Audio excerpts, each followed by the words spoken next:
Welcome back to the show, everyone. Today's episode is one you're going to want to save, replay, send to friends, because we're diving into a mineral crisis you've probably never been told about. It affects energy, hormones, immune function, aging, and according to today's guest, it may explain why so many modern diseases keep showing up. And the controversial claim he makes, most people diagnosed with iron deficiency anemia don't actually have an iron deficiency. He argues the real issue is something completely different, and it's been misunderstood for nearly a century. So buckle up. Mr. Alex is here to break down the mineral story that conventional medicine seems to overlook, or avoid entirely. Thanks for having me. And yeah, this conversation is definitely going to challenge what people think they know about minerals, anemia, vitamin D, copper, and even how the human body powers itself. But all of it ties together. You've said before that life basically runs on three elements: copper, iron, and oxygen. Let's start there. Why those three? If you picture the body as a giant circulating ecosystem, those three minerals, copper, iron, and oxygen, are constantly interacting. And if their relationship breaks down, we get oxidative stress. And oxidative stress? It's the starting point of virtually every one of the 20,000 symptoms listed in the Merck manual. All the labels we use, fatigue, hormonal issues, chronic disease, they all trace back to oxidative stress. So you're saying the whole system lives or dies based on how these minerals interact? Exactly. The body needs iron to move oxygen, but it needs copper to use oxygen and produce energy. Copper is the general directing the show. Iron is the foot soldier. But in modern medicine, copper has become the mineral we don't speak about. I sometimes joke and call it Voldemort because it's practically banned from discussion in medical school. And when you remove copper from the conversation, all iron metabolism gets misunderstood. Now, this is the part that blows people's minds. You don't believe iron deficiency anemia really exists for most people. Explain that. Right.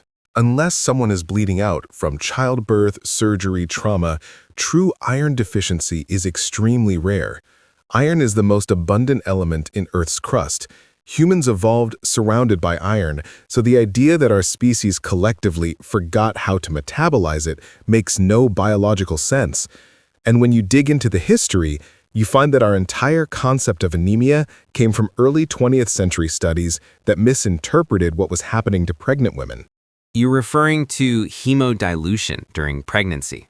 Exactly. When a woman reaches mid-pregnancy, her blood volume increases, but her hemoglobin doesn't increase at the same rate, so the hemoglobin appears lower even though nothing is wrong. But early researchers didn't understand that, and they used pregnant women as their sample, so they panicked, said low hemoglobin equals iron deficiency, and the era of iron fortification was born. Let's talk about iron fortification. Adding iron to flour, cereals, packaged food. How did that start? It kicked off around World War II. The US, Canada, and the UK decided to add non-heme iron filings, basically tiny metallic iron particles, to the food supply. They assumed everyone was deficient. And here's the problem. Humans don't need massive amounts of dietary iron. We need about 1 milligram a day. But the body recycles 24 milligrams daily from old red blood cells, and that recycling process requires copper. When copper is low, the recycling stops working correctly. Iron gets trapped in storage, inflammation rises, and doctors interpret the lab results as iron deficiency, even though iron is actually stuck, not missing. So people are prescribed iron when they're already overloaded? Yes, and that excess iron gets stored in ferritin, which, by the way, was never meant to be measured in the bloodstream. Stored iron fuels oxidative stress, pathogens, inflammation, and aging.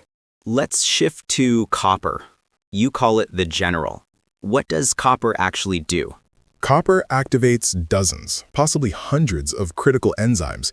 These enzymes handle energy production, antioxidant defense, iron recycling, hormone activation, neurotransmitters, collagen and bone formation, immune regulation, and the big one is ceruloplasmin, a copper-carrying protein that enables iron to move safely.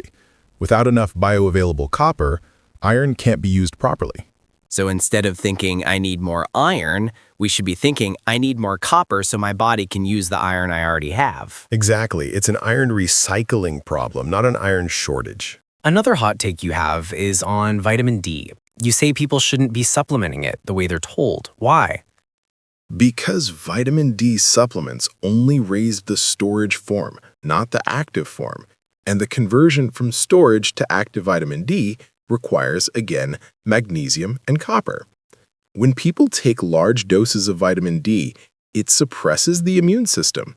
It increases iron storage. It depletes vitamin A. It worsens copper deficiency. And vitamin A is what makes copper usable. So all those people mega dosing D because their labs say they're low? Are often making the underlying problem worse. You talk a lot about energy, ATP, and the mitochondria. Give us the simple version. Why does copper matter here? Oxygen is extremely reactive, the second most reactive element on the planet. If oxygen isn't managed properly inside the mitochondria, it becomes destructive. Copper is what activates oxygen, allowing mitochondria to convert it into water and energy. Without copper, oxygen becomes toxic, ATP production drops, inflammation increases, cells shift into survival mode. This survival mode is the metabolic basis of many chronic conditions, even cancer. So low copper equals low energy, which equals chronic disease risk. Exactly.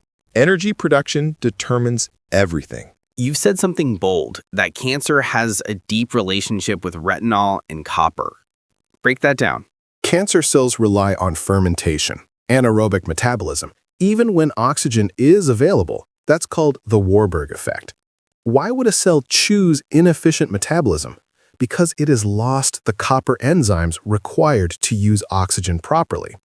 There's research going back decades showing that retinol deficiency, vitamin A deficiency, disrupts the movement of electrons inside mitochondria. Copper can't do its job. Energy production collapses. Cells become stressed and dysfunctional. And stressed, dysfunctional cells behave like cancer cells. So the goal isn't simply kill the cancer, but restore energy metabolism. Right. The body wants to return to efficient metabolism, but if copper and retinol are absent, it can't. You also say the modern world actively strips copper from our food and our bodies. How? 3 big players. Glyphosate, the herbicide used on most crops. It aggressively binds to copper, faster than almost any other mineral, making copper unavailable. High fructose corn syrup. It also chelates copper. Popular supplements: vitamin D, zinc, ascorbic acid, synthetic vitamin C. All of these lower copper availability. So the very supplements people take to support immunity can disrupt mineral balance. Exactly. It's an unintended consequence, but a real one. So the very supplements people take to support immunity can disrupt mineral balance? First, people need to ask themselves a simple question. Do I believe my body can heal if I give it the right tools? Most people say yes. Then we follow a phased approach. Not a diet, a lifestyle shift. The core steps include 1. Stop the things that block copper. Excess iron supplements, vitamin D supplements, zinc supplements, synthetic vitamin C, calcium supplements. 2. Start nourishing bioavailable copper. Retinol, whole food vitamin A from animal sources, mineral-rich foods, cod liver oil, quality matters, beef liver or other organ meats, mineral-rich water or adrenal cocktails, whole food vitamin C. 3. Donate blood. This lowers iron overload, one of the biggest hidden health issues. 4. Reduce chronic stress. Stress chemistry promotes iron trapping and copper burnout. It's simple, but powerful. People listening may wonder, can we get enough copper from food, especially with a Western A price-style diet? Food helps, but the world has changed. Between soil depletion, glyphosate, food processing, and modern farming, foods have a fraction of the copper they had 80 years ago. In the 1930s, people got 4 to 6 milligrams per day from food. Today, most get less than 1 milligram. We need more copper-rich foods: beef liver, oysters, heart, kidney, whole dairy from grass-fed animals, cacao, shellfish. But realistically, most people still need to supplement specific nutrient complexes to restore balance. You know, someone is listening thinking, but red meat has iron. Is that bad? Red meat contains heme iron, which the body knows exactly how to handle. It's been part of human evolution forever. What the body struggles with is non-heme iron, the metallic iron filings in fortified foods and supplements. The real issue isn't red meat has iron. The issue is our diets are missing copper, so we can't process iron. Organ meats solve that problem. Early humans prized organ meats for a reason. They're rich in the minerals needed to run metabolism. Modern people flip that pattern. We eat muscle meat and ignore organs. Let's start with the second question. What should people actually do? What does your protocol look like? If you had to boil all of this down to one message, one insight that ties everything together, what is it? Energy production is the foundation of life. When cells have energy, they heal. When energy drops, disease appears. And energy production absolutely depends on copper, retinol, magnesium, balanced iron metabolism. When copper is low, oxygen becomes dangerous. Iron gets trapped. Inflammation rises. Hormones malfunction. Mitochondria fail. Replenish those missing pieces, and the body knows exactly what to do. So at the core, this isn't a mineral detox story, it's an energy story. Exactly. Restore energy, restore life. This has been an incredible conversation. For everyone listening, I know this flips a lot of conventional thinking on its head, but that's the point, to dig deeper and question the narratives that don't seem to be working. If you enjoyed this episode, share it. This is information people need to understand. Thanks for listening, and we'll see you in the next episode.